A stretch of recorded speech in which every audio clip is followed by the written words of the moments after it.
Hello and welcome to Comic Culture. I'm Terrence Dollard, a professor in the Department of Mass Communication at the University of North Carolina at Pembroke. My guest today is artist Ben Macleod.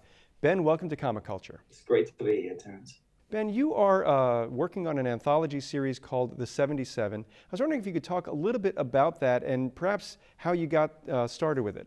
The series is 3 years old.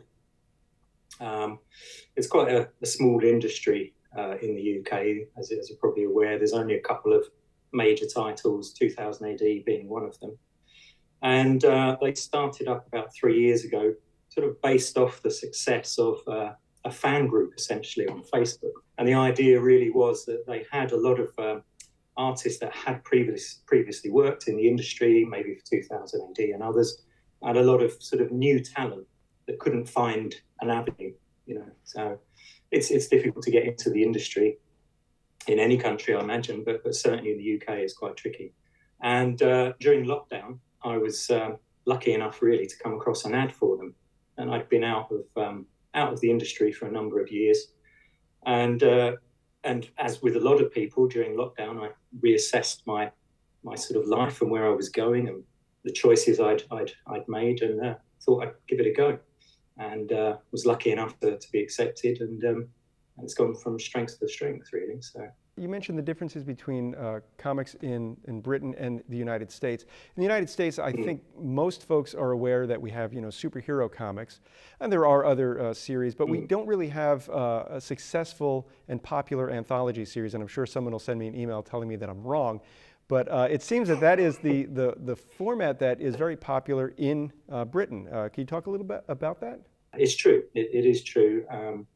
I mean, over the years, they've tried, various publishers have tried to bring out, one particular genre or another, an entire book.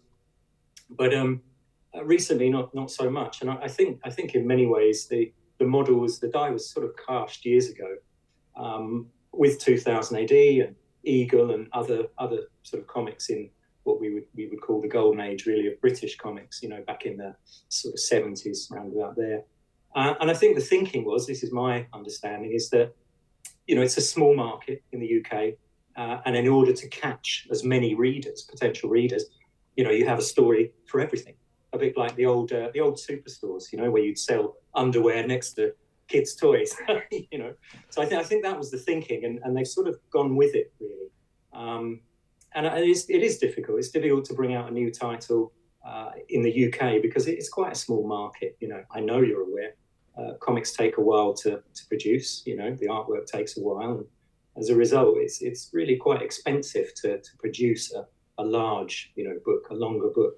So I think that's really, where it comes from. And, you talk about the 77 and sort of getting back into comics during the lockdown.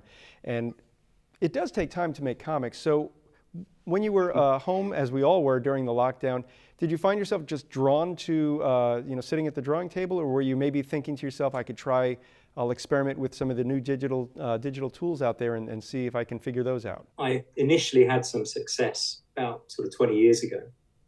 And I had to make a decision at the time. I was just getting started, got published with 2000 AD, and then I also had a family at the same time, and this all kind of happened all at the same time, really. And so I had to make a decision quite quickly. My father we had a small family business. I suppose circumstances really kind of pushed me in that direction, so I made that decision. So although, I haven't been working professionally, or hadn't been for a number of years, I did continue drawing, because it's my passion. I grew up as a kid drawing. I never put a pencil down. So to answer your question, I was already sort of au fait with digital, tools, and I actually prefer to do the colouring with digital software. So I have a Cintiq. Other brands are out there, but I have saved up to buy myself this beautiful bit of kit. So yeah, I do work digitally, but during lockdown, it was a bit of a sort of revelatory moment, really, and it sort of came at the right time. I know it was a terrible time, for so many people. Of course it was, but a lot of creative people, I think, found themselves with time to reflect, time to reassess, and time to just do what they love. And so I was literally just I was drawing the whole time, really, in between cups of tea with my wife. And I produced I think it was about 5 or 6 new pieces of work, and they were I think a lot better quality than I had produced in the past, and I felt like I'd really moved up a level, and I got a lot of interest, from that work, and still am getting, good interest. So yeah, so for me, it's a good story, really, in that sense. But yeah. During that lockdown period, when we all sort of reassess our I guess our spot in the world at that particular moment. Yeah. It's a good time to sort of reflect. And did you find that the pieces that you were working on reflected this new awareness of, I guess, the fragility of life, or the important things in life, or was it just more like, I've always wanted to tell this story, and let me just dive right into it? Yeah, that's a good question. I think they may have done, but I hadn't really thought about that, to be honest. But I did a couple of pieces. I've always liked science fiction, and sort of darker, the darker science fiction. But I also appreciate a bit of sort of dark sort of comedy. So the pieces I did were quite sort of sinister.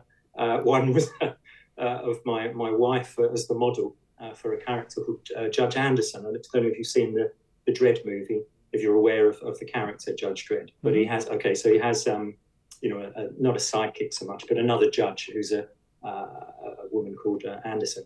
And so I used my wife as the model, and in the background, Judge Death, which is this really sort of sinister, character with all just teeth, teeth and claws, and he's looming over her. So now that you mention it, I guess I was feeling it, but as I say, it was very I guess subconscious, really. I wasn't setting out to convey that, in the piece. I was just so enjoying, being able to put all my time into that artwork, which I hadn't had that opportunity for so many years, really. That it felt quite joyous. I know that sounds odd, because of course there was this tragedy, unfolding outside my studio, and of course I was aware of that. But sometimes you don't want to dwell on if you just dwell on the dark side, then it's pretty tough, isn't it? Everyone needs that little stairway of light to pull them through, and I guess my art was that, really. In the time between, I guess, 2000 AD and when you start your family, and then go back to comics again in recent years, were you doing sequential art, or was it just sort of maybe a painting or a poster style piece? So I was doing quite a lot of writing, actually. Because I've always, when I started out in comics, my real sort of ambition was to create my own stories, really, and illustrate them. But that was such a tough path to tread, in the UK especially. There was just no avenue for that, and as I say, my circumstances kind of moved away from that pretty quickly. But I did carry on writing, so I wrote. I've written 2 or 3 sort of what I would call kind of major stories. I was working on those, and I did work on sequential work. But as I say, because I was sort of running the family business as well, that took up a lot of my time. It really didn't allow me to sort of pursue it other than this kind of low level hobby. A little bit here, a little bit there, and it was tough, but. But as a result, what's happened is I got into the 77 illustrating another writer's work, which was great. And then as soon as I'd finished the first story arc, 3 issues, I had the opportunity to either continue with that story or offer my own work up. And of course, I jumped at the chance and said, "Listen, I've got a story I'd like to put in here."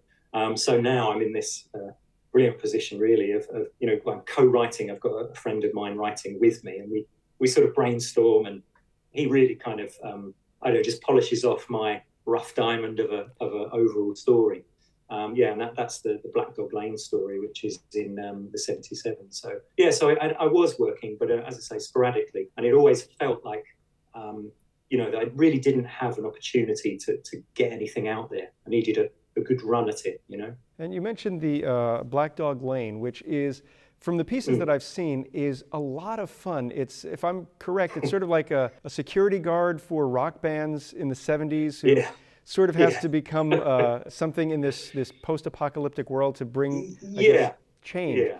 Can you tell us a little bit about that? He's a rock star bodyguard from the 70s. And the idea of that was really to thematically connect it to the 77, which is 1977. It's based on the year, and he's a bit inept, as a bodyguard. He starts off the first three sort of scenes or glimpses of him, panels. He's looking after Elvis in one of them. He's the one that provides the burger, the deadly burger that supposedly killed him. And another one is Leonard Skinner.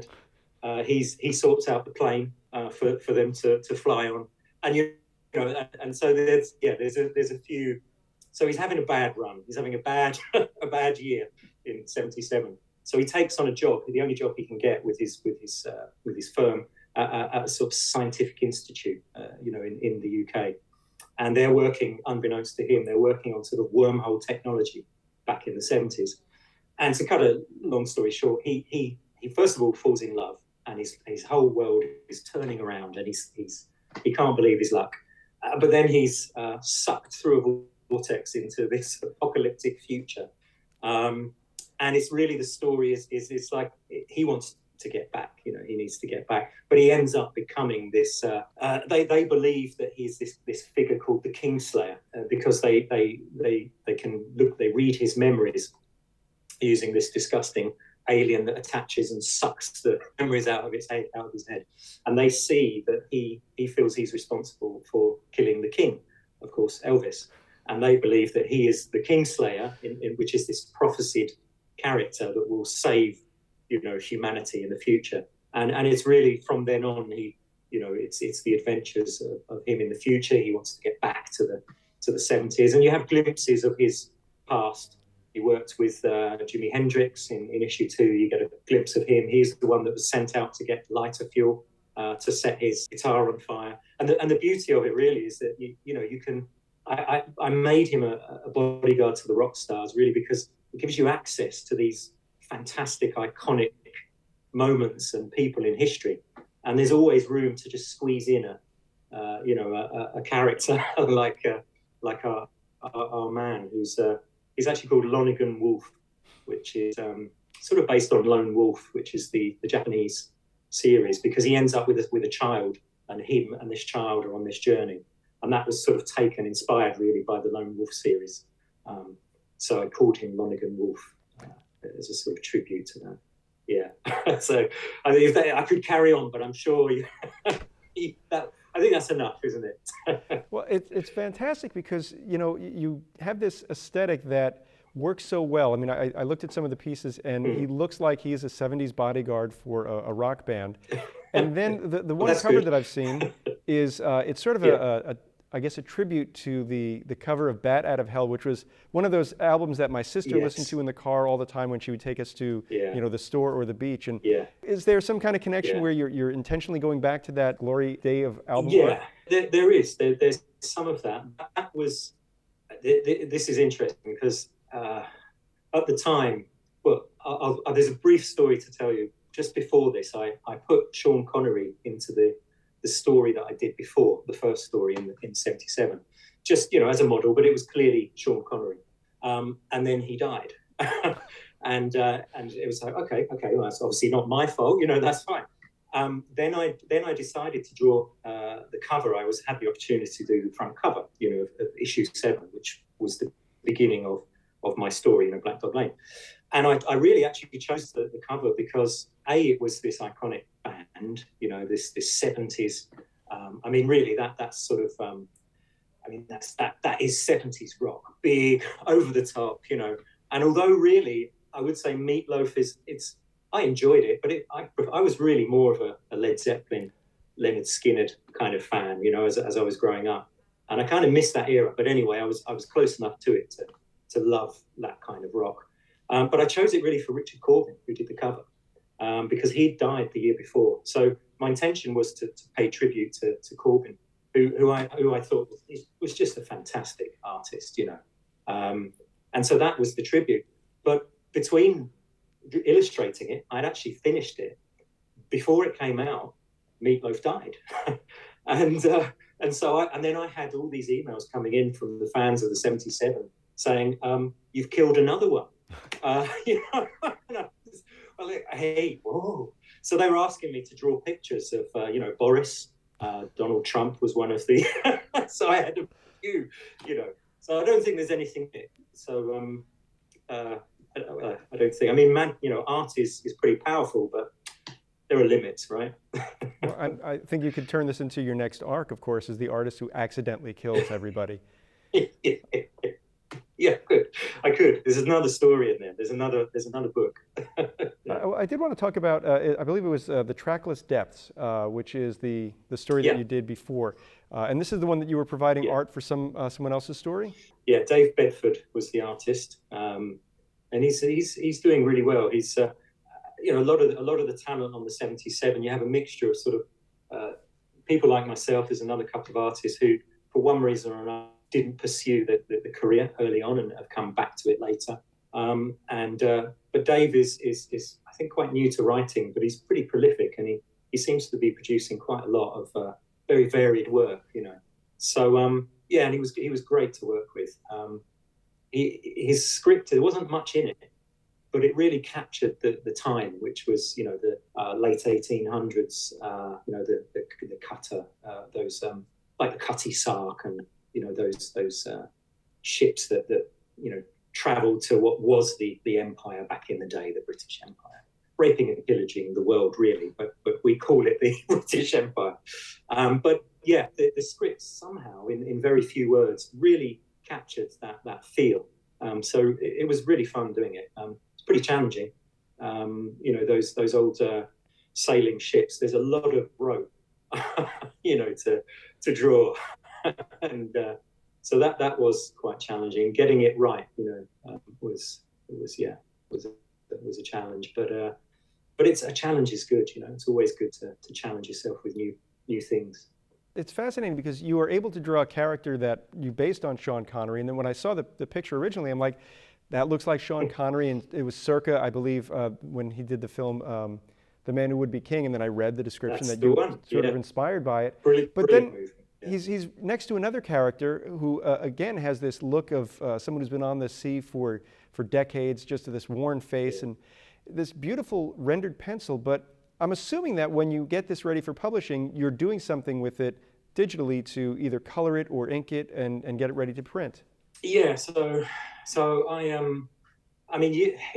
funny. Years ago, when I started out and I had my little run with 2000 AD, they wouldn't let me use pencils straight to color, even though at the time the technology was there, but it was in its infancy.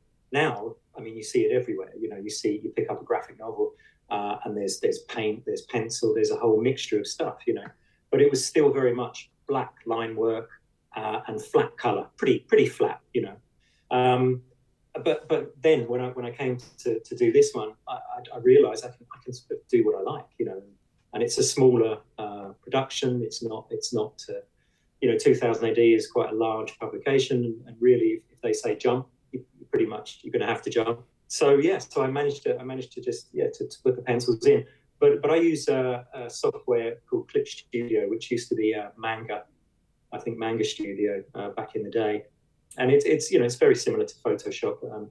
Has all those qualities, but more geared towards the comic artist or animator, but it's quite tricky. You've got to get those levels right to bring the pencils up, and when you're drawing it in pencil, you're working towards that, thinking, well, what do I need to darken in order for this to still come through that sort of wash of color or tone that you put on. And inevitably I do have to work into it a little bit, darken things up. and it's a process, but it's one that I've developed, and it seems to be working pretty well now. Now I've kind of translated it into the colour with Black Dog Lane, and I mean one of my heroes really was Bill Sienkiewicz, who I think you interviewed actually on your show, and I was pretty blown away. I thought, I can't believe they're going to interview me, on the same show that Sienkiewicz was on. But he sort of pioneered that early on, just having those lovely. He would go from a fully painted panel into sort of ink, and he would really chop it up and change it, and then he'd have a panel of just pencils with just this really soft watercolor wash over the pencils. And so I'm my own humble way, sort of following that sort of path that he set. It's very open, and for an artist that, in particular me, I can get a little bit bored, if I have to keep being hemmed in and just, it must be ink, it must be. So it's kind of nice to just break out, and certain panels and moods will suit a particular render better than others. So it's great. I'm just having fun and sort of doing it the way I want to do it at the moment. Now, I've recently been working on a project where I was doing traditional pen and ink brush art, and then bringing it into Clip Studio to do some work. And I really struggled with trying to get, what I had been doing for years, the 10 by 15 comic page, and then bringing it into what the publisher is looking for, and then doing the tweaks and adding, in this case, it was a black and white, so adding gray tones to it. Did you find yourself struggling when you had to adapt to what might be a new format or a new size to get those pencil pages to fit that right size? Not really. No, that's the short answer. But I used to use a scanner to scan in my work, and I tend to work to A3, and I will frame it. I'll draw it out to the scaled up size so that it fits the page. So it's the ratio, the aspect ratio is right, if you see what I mean. But nowadays, actually, I just use my phone, because my scanner. I went through a couple of scanners. They're expensive and they don't seem to last very long. And I discovered that actually it's easier to just take a photo and ping it across. And the resolution is so good on the phones now, that I don't need a scanner. So I just pop that in there and I just resize it to the page. So I found it pretty easy to do that. But I guess I've had a bit of practice now. But yeah. And what was your problem in particular then? My problem in particular was... It's going to turn into a... my problem was, again, I'm working 10 by 15, and the publisher is giving me a template to use, so it wasn't the right aspect ratio, as you said, so I had to rescale a few panels and then chop it up, put the panel borders in, and then by the time I figured it out, I knew what I was doing, but the first few times it was an exercise in profanity. I go through a few of those on a weekly basis. Did you have individual panels as well, or did you have the whole page sort of drawn out in one, or you were popping in those panels? I did the scan of the full 10 by 15, and then I would chop it up to put the panels in after I had mucked it up quite a bit. No, I've done that. We all do that. That you're just giving yourself more work, really, aren't you? There. But I've certainly done that myself, yeah. If the folks watching at home wanted to find out more about you, about the 77, where can they find you on the web? So we've got pages on Facebook. So if you go to the 77 publications or the 77 comic, you'll find everything about the comic there. There's a shop, you can buy all the back issues. I have Max Art Studio, maxart.studio is the website. Max Art Studio, Instagram. I'm on Facebook as Ben Macleod. I also have a page on there, so I'm pretty. Yeah, anyone can find me if they want to. Well, Ben, I want to thank you so much for taking time out of your day to talk with me. It's been a fun and fast half hour. It's been a pleasure and an honor, Terence. Thank you very much for having me. I'd like to thank everyone at home for watching Comic Culture. We will see you again soon.